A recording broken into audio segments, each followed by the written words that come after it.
My name is Gayle Stettler, and I'm a member of the Sterling North Society. And together with my co-author, Isabelle Spike, we wrote this play during COVID.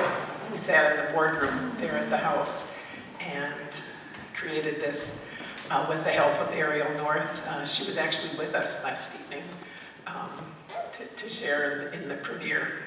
I want to thank, if you know a Mason, please thank a Mason, because they have given us this space to rehearse and practice, and it's really been special for us.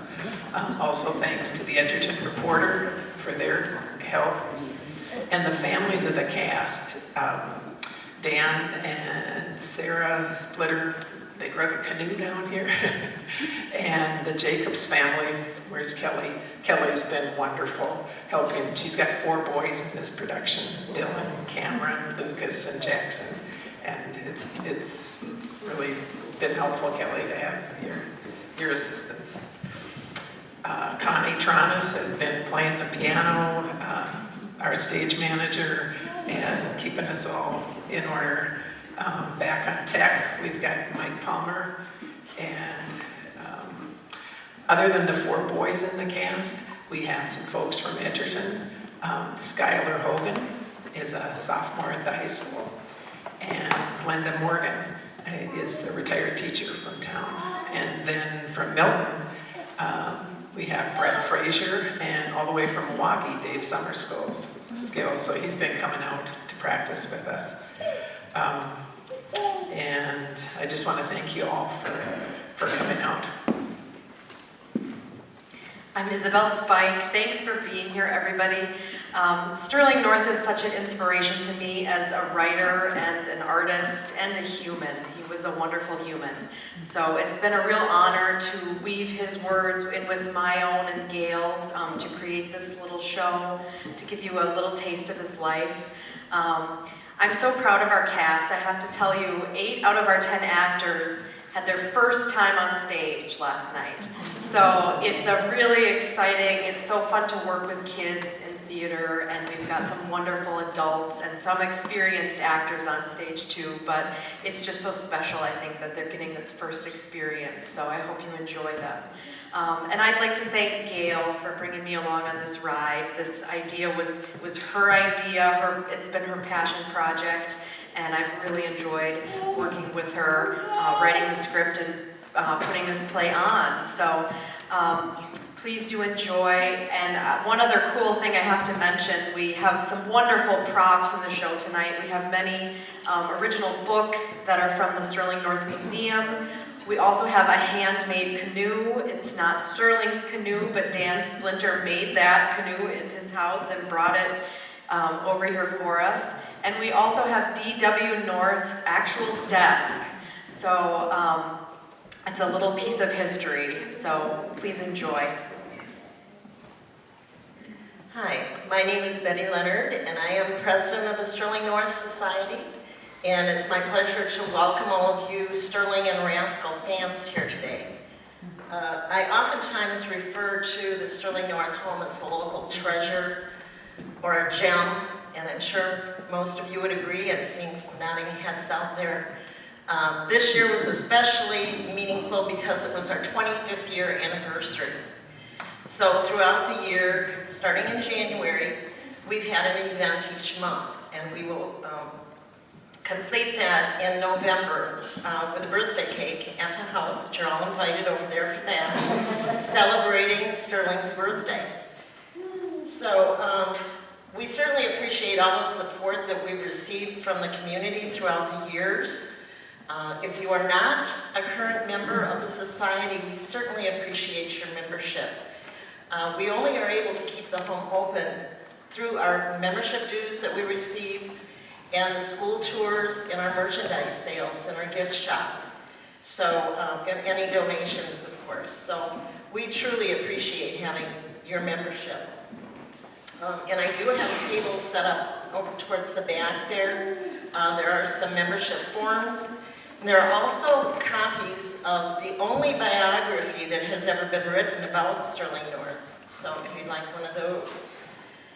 People from all over the world have read RASCAL, and they come to the house to visit.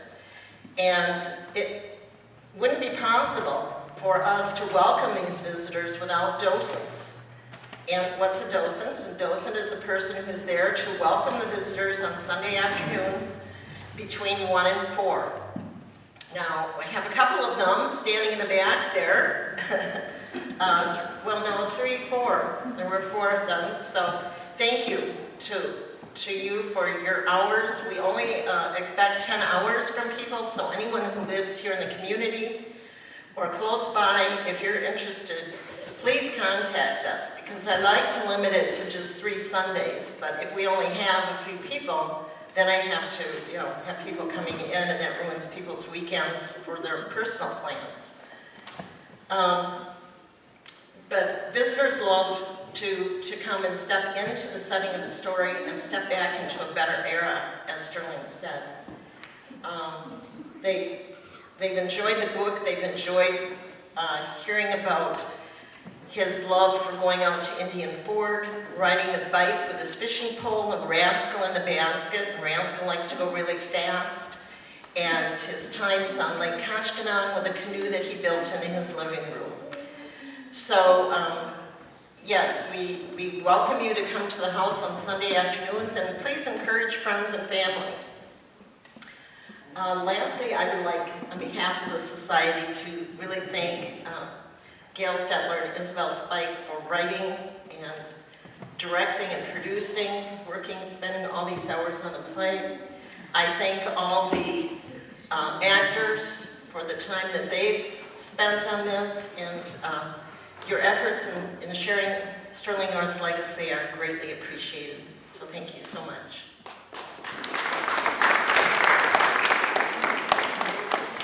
We will be having some brief refreshments, actually Sterling and RASCAL's favorite strawberry pop after the play. So right now I ask you to sit back, relax, and enjoy the life and times of Sterling North.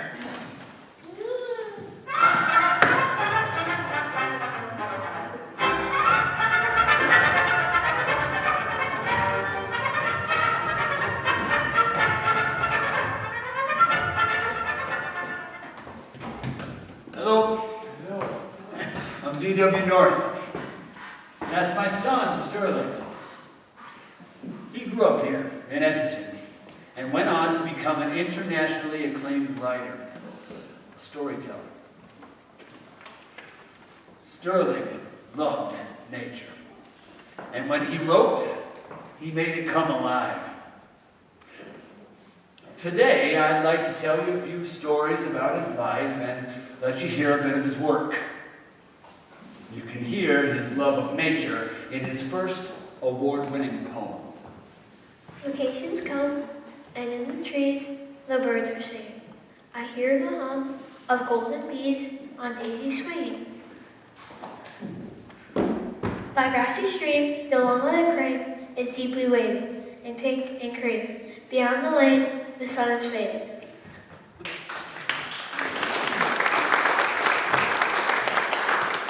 Now, that poem you just heard won an award, and it was published in a literary magazine when Sterling was only 7 years old.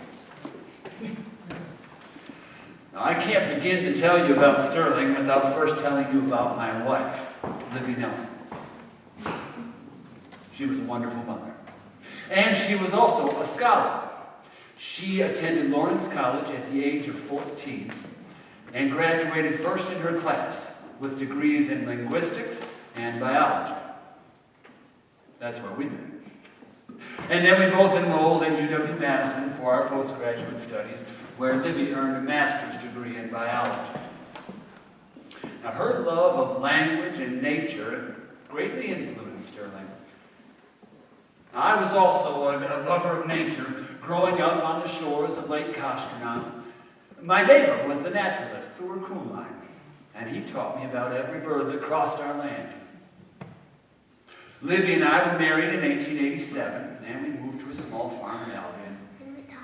Sterling had 3 older siblings, his 2 sisters, Jessica, Theo, and his brother, Herschel. Libby passed when Sterling was just 8. By the time Libby died, Sterling's sisters and brother had left for college or to join the military. And it was just us in our house on Rollins Street. Oh, and a whole house full of pets. Sterling contracted polio at the age of 14. His Aunt Lillian helped me to care for him while he was ill. And Sterling was determined to recover.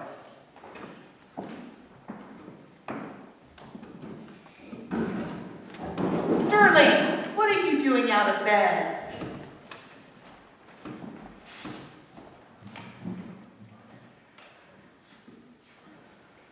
Well, your temperature seems all right. I can't stay in that bed anymore.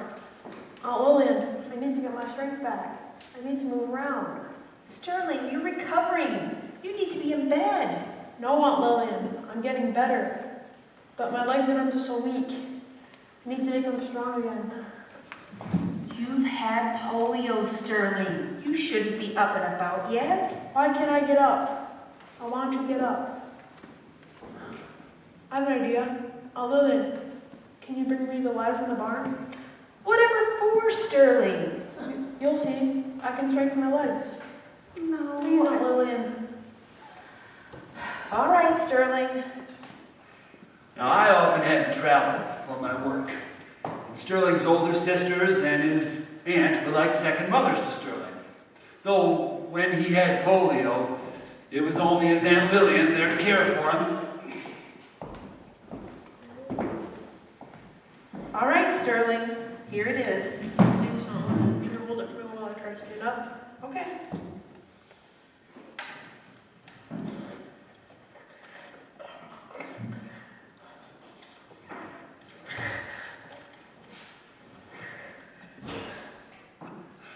Well, you can see my son Sterling doesn't give up easily. He also invented a machine to help him recover the strength in his arms. And he used it to gradually regain his upper body strength. And he worked at his exercises until he could walk again.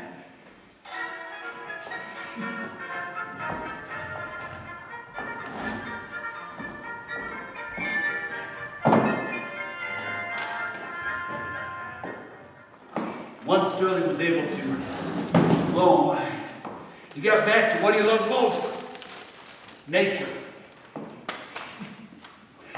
With his dog Wowzer, he tramped through the woods, the shores of Saunders Creek, and the lake shore. Sterling grew and grew, and he had adventure after adventure. On one excursion, he heard the trilling of a baby raccoon, and he went to investigate. Look at you. Are you all alone? Did you lose your mom? Just come home with me. Sterling befriended that raccoon, and he named him Rascal.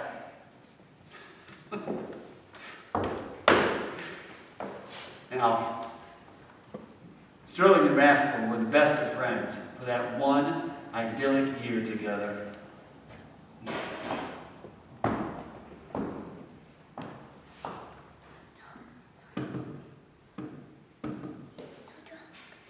Of course, the pets were involved in some fun happenings too, like the blueberry pie eating contest in Racetrack Park during the Irish picnic every year.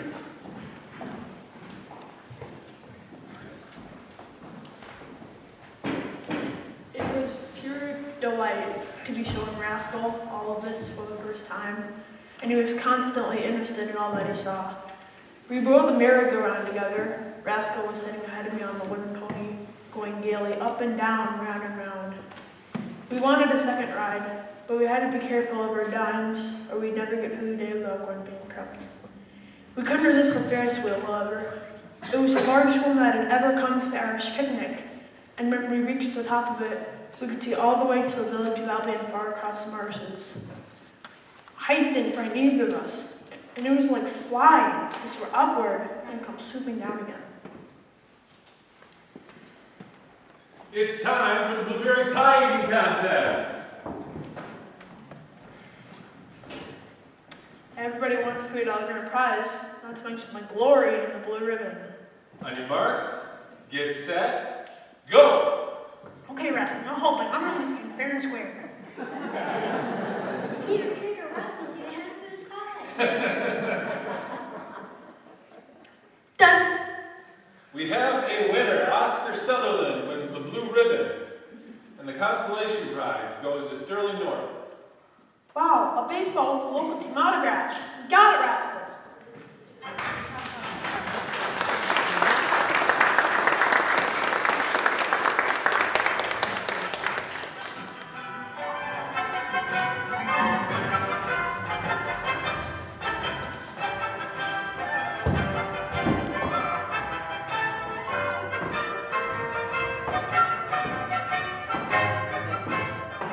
Sterling also had a pet crow named Poe. One of Sterling's sisters, Theo, was home from Chicago to share the exciting news of her engagement and to check up on me and Sterling. Oh, Sterling, I'm so glad you're home. Theo, what's wrong? Oh, Sterling, I don't know what I'm going to do. My ring is missing. Your ring? My engagement ring. What am I going to do? Oh no, where did you have it last? In the kitchen. I slipped it off and put it by the sink. I've taken it by the sink. I've looked everywhere. I just can't find it. Maybe someone took it. Who would have taken it? I don't know. Wait, I might have an idea. Oh, who? Who do you think, Sterling? Poe, it could have been Poe. Who's Poe? My pet crow. Sterling, you and all these animals. What could he have done with it? Oh, where did you have it last? Wait here, Theo, I have an idea. Sterling ran around the corner to the Methodist church and he scaled the steeple ladder.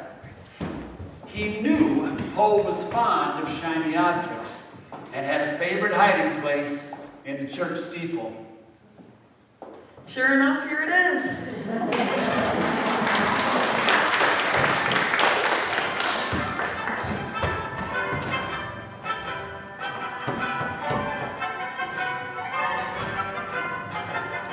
Oh, Sterling! Thank you. I was just beside myself with worry that I'd lost my ring forever.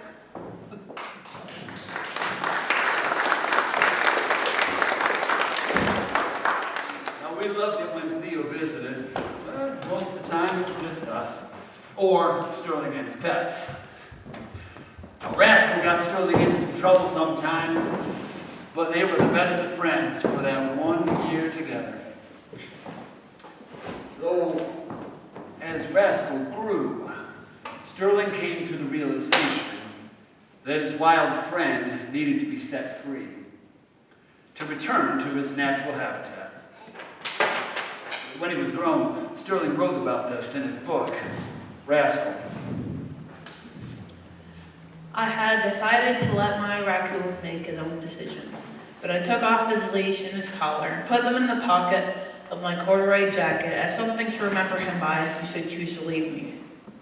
We sat together in the canoe, listening to all of the nice sounds around us, but for one sound in particular. It came at last, the sound we had been waiting for, almost exactly like the crooning tremolo we had heard when the romantic female raccoon had tried to reach Rascal through the chicken wire. Rascal became increasingly excited. He answered with a slightly deeper croon of his own. The female was now approaching along the edge of the stream, throwing a plaintive call infinitely tender and questing. Rascal hesitated for a full minute, turned once to look back at me, and then took a plunge and swam to the near shore. He chose to join that entrancing female somewhere in the shadows. I caught only one glimpse of them in the moonlit glade before they disappeared to begin their new life together.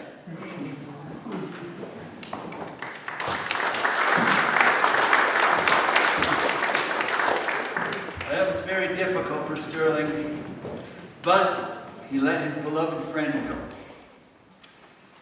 Sterling continued to write poems and short stories for the Crimson, Edgerton High School's yearbook. He even sold some poems to national magazines, the beginning of his long career as a professional writer. One of the poems Sterling published in the Crimson is called Muskrat and the Moon. From the reedy shore, a muskrat slipped through the willows crept the moon. And I asked the wind, the gossiping wind, the interlacing April wind, to sing to me a tune. So now from the shore, a muskrat slipped to meet the rising moon. And he dives for the roots, the sweet white roots, the arrowhead and lily roots, and listens to the loon, the laughing of the loon.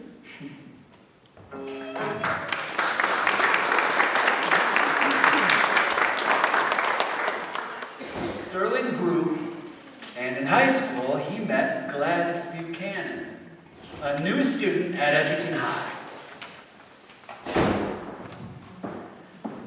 It was June 17th, 1922, and it was the turning point in my life. The first time I saw Gladys was at the post office, where her dog went inside to retrieve the mail while she waited in the car. One look and I was smitten, and the feeling never changed. Sterling and Gladys were high school sweethearts. He paddled her to the senior picnic in a canoe that he'd made in our living room when he was 12. They attended college separately, Sterling at the University of Chicago and Gladys at Whitewater College. And they were married in 1927.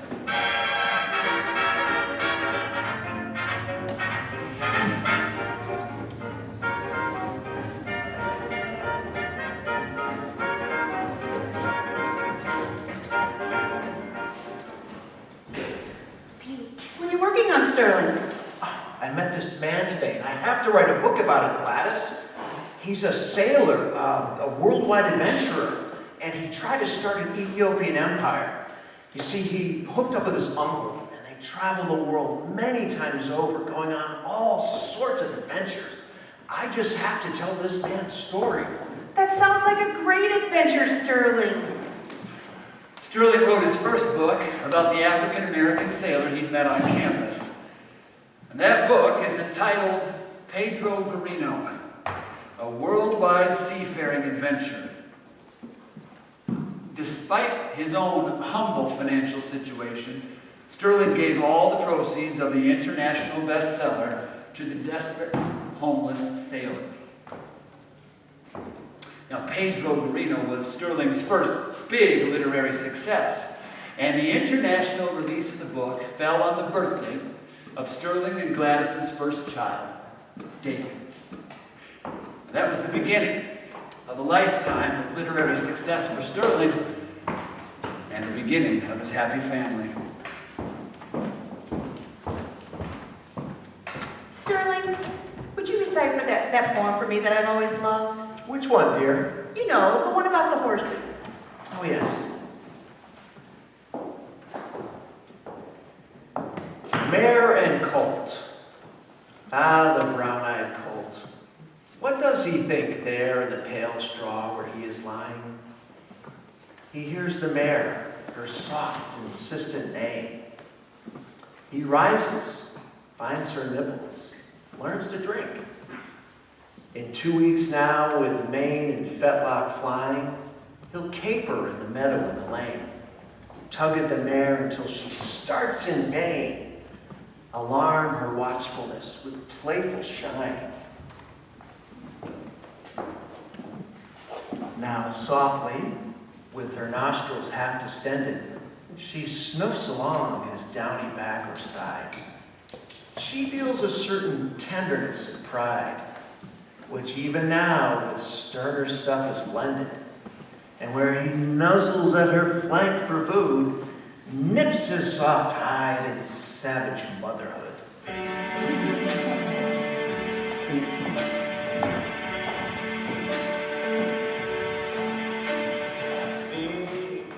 Sterling and I lived in Chicago, but we yearned for the great outdoors and to be back in nature.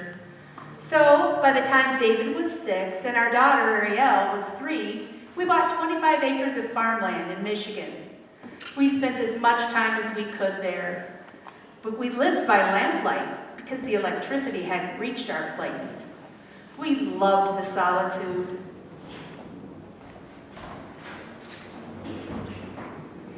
Sterling wrote for the Chicago Daily News and became the youngest literary editor in that paper's history. After 14 years in Chicago, his work brought him to New York. And they sold their farm in Michigan and bought what would become their own Waldron, a homestead in Morristown, New Jersey. Sterling continued to write and to write and to write. He wrote at least one book a year for over 25 years, in addition to his duties as a reporter and a literary editor. Sterling and Gladys's daughter, Ariel, was born in 1932, and just 2 years later, he penned Plowing on the Sunday. This brought Sterling's next literary fame and some trouble back in his hometown, where the Edgerton neighbors and friends did not appreciate Sterling's depiction of the local characters. Sometimes Sterling's truthfulness in writing got him in a bit of trouble.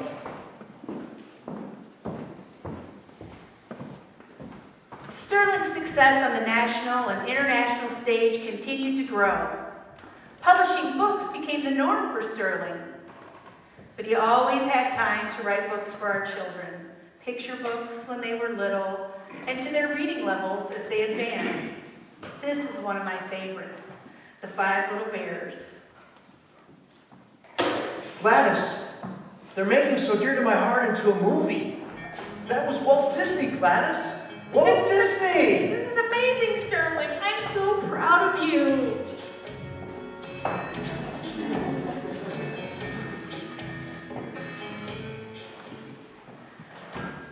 Sterling wrote, I edited, and we enjoyed the great outdoors with our children. He worked for Houghton Mifflin and published the North Star series, biographies about famous historical figures like Abraham Lincoln and others. But his biggest success would come after his retirement with the publication of RASCAL in 1964. First, the book won a Newbery Award. That was huge for Sterling.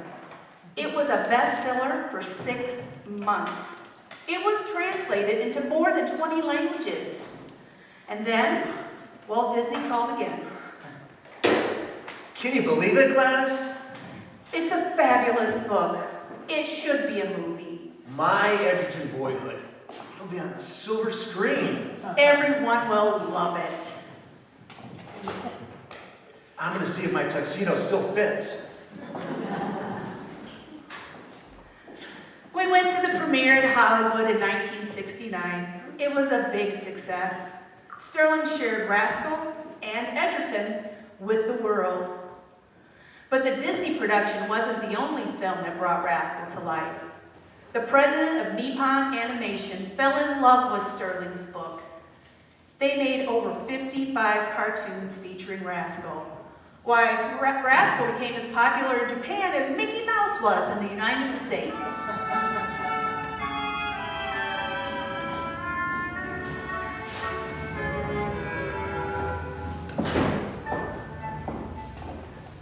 I wish I never had to say goodbye to Wisconsin. In fact, I will always be living there in my memory. I wish never to say goodbye to the deep pool below the dam at Indian Ford, where I waited with excitement night after night for a big catfish to take my bait, reeling them in against the swift current. I hope always to remember Wisconsin's springtime, from the first breaking of the ice, with thunderous roars across the miles of lakes and rivers, to the blossoming of shooting stars and violets and wild crab apples over the hills and valleys of my native land.